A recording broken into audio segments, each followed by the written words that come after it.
चलिए दोस्त, कैसे हैं आप लोग। तो फिर से हम आ गए हैं आप लोग को संस्कृत लेके, और संस्कृत क्लास 10th का आप आज 8वां चैप्टर पढ़ेंगे। 8वां चैप्टर में क्रमवीर कथा है। चैप्टर का नाम क्या है? क्रमवीर कथा। क्रमवीर एक बालक का नाम है जो बहुत ही परिश्रमी है, और उन्होंने अपने सेल्फ एजुकेशन यानी कि सेल्फ स्टडी से अपना बहुत बड़ा स्थायित्व कायम किया।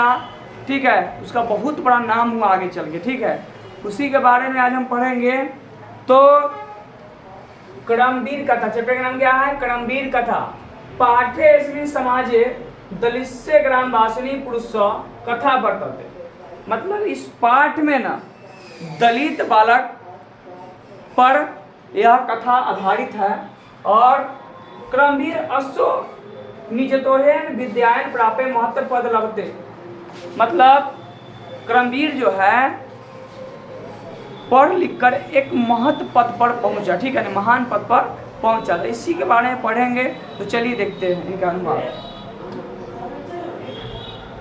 बिहार राज्य के दुर्गम क्षेत्र में, बिहार राज्य के दुर्गम क्षेत्र में भिखनटोला नामक एक गांव है। एक क्वेश्चन कई बार पूछ चुका है कि भिखनटोला गांव कहाँ पर है? तो बिहार राज्य में। वहाँ बहुत ही गरीब, शिक्षा विहीन और कठिनाई से जीवन यापन करने वाले लोग रहते थे। और वहाँ पे बहुत गरीब लोग रहते थे जिनका जीवन बहुत कठिन से गुजरता था। उन सबों में एक परिवार गांव से बाहर कुटिया बनाकर रहता था।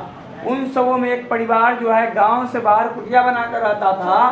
उसकी झोपड़ी टूटी थी जो परिवार वालों को केवल धूप से ही बचाती थी।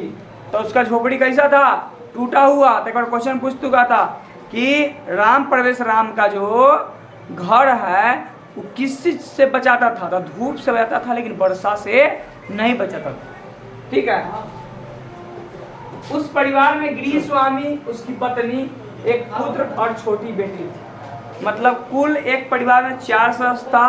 पति, पत्नी, उसका एक बेटा और एक बेटी।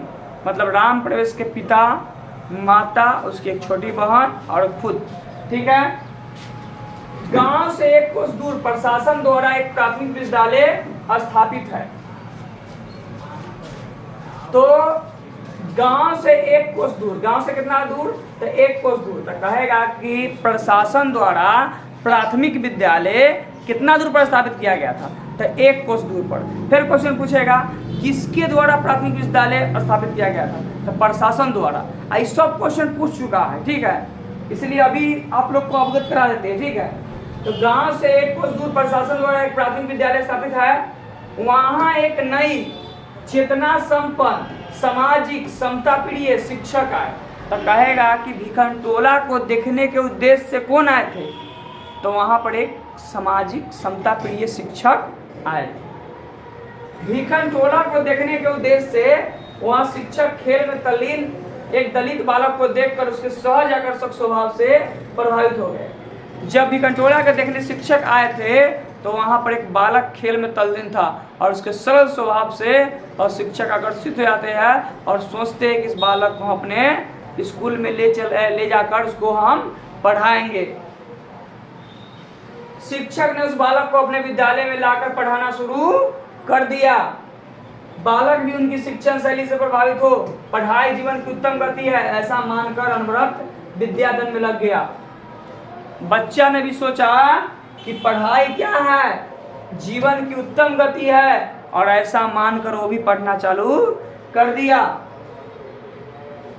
उसने क्रमशः उच्च विद्यालय में, मतलब हायर एजुकेशन यानी हाई स्कूल में नामांकन कराया।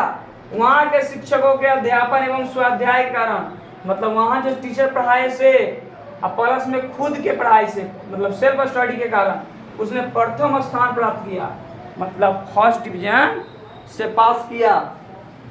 छात्रों का अध्ययन ही तपस्या है।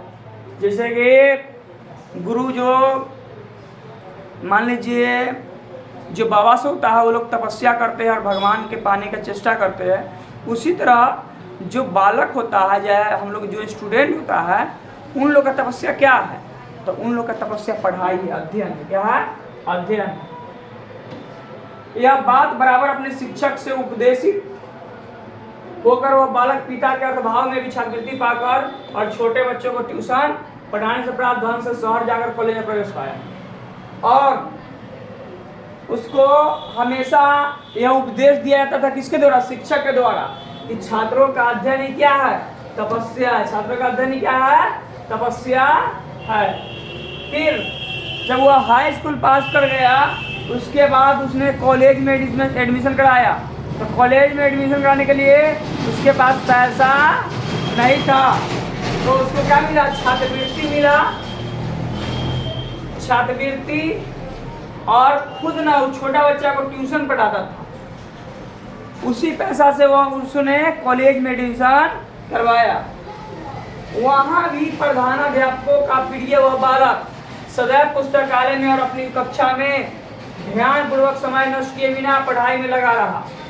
और जब कॉलेज में गया तो वहाँ भी बिना समय नष्ट किए हमेशा या तो पुस्तकालय में बैठ के पढ़ता था, और तो जब कॉलेज का टाइमिंग था तो कॉलेज में पढ़ता था, और थोड़ा भी समय नष्ट नहीं करता था।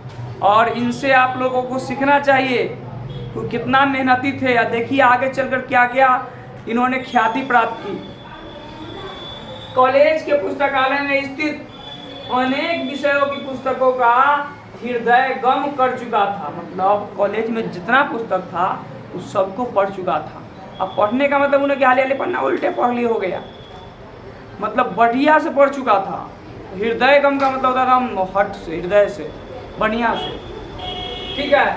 वहाँ स्नातक परीक्षा में प्रथम स्थान प्राप्त कर उसने अपने कॉलेज का मान बढ़ाया, और वहाँ भी प्रथम स्थान प्राप्त किया अपने कॉलेज में, और कॉलेज का इज्जत यानी कि मान सम्मान बढ़ा दिया।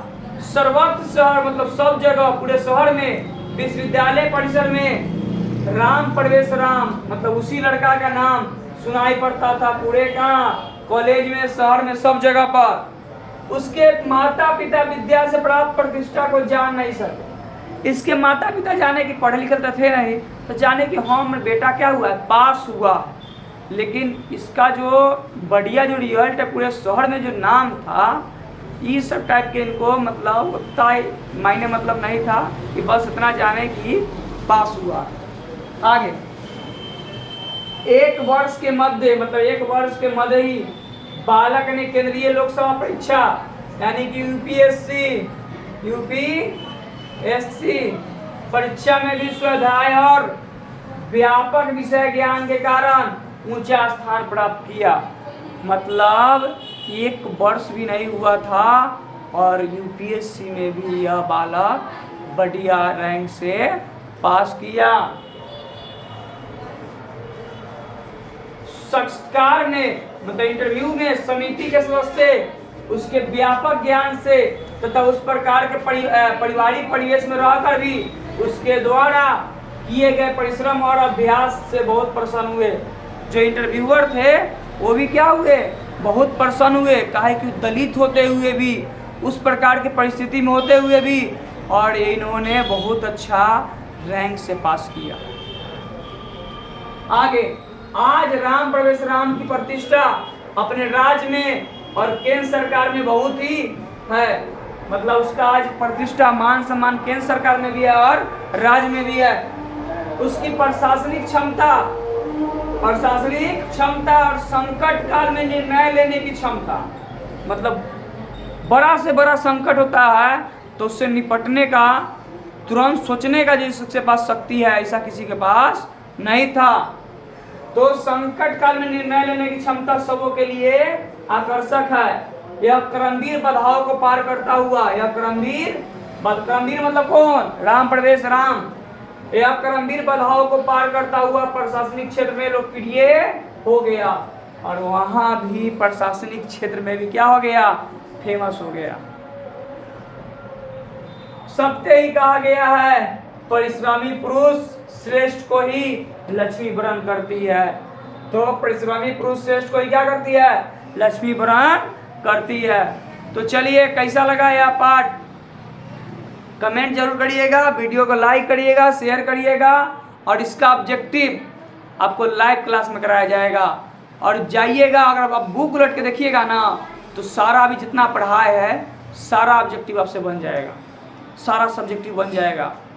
ठीक है, तो बस लाइव का इंतज़ार करिए। धन्यवाद।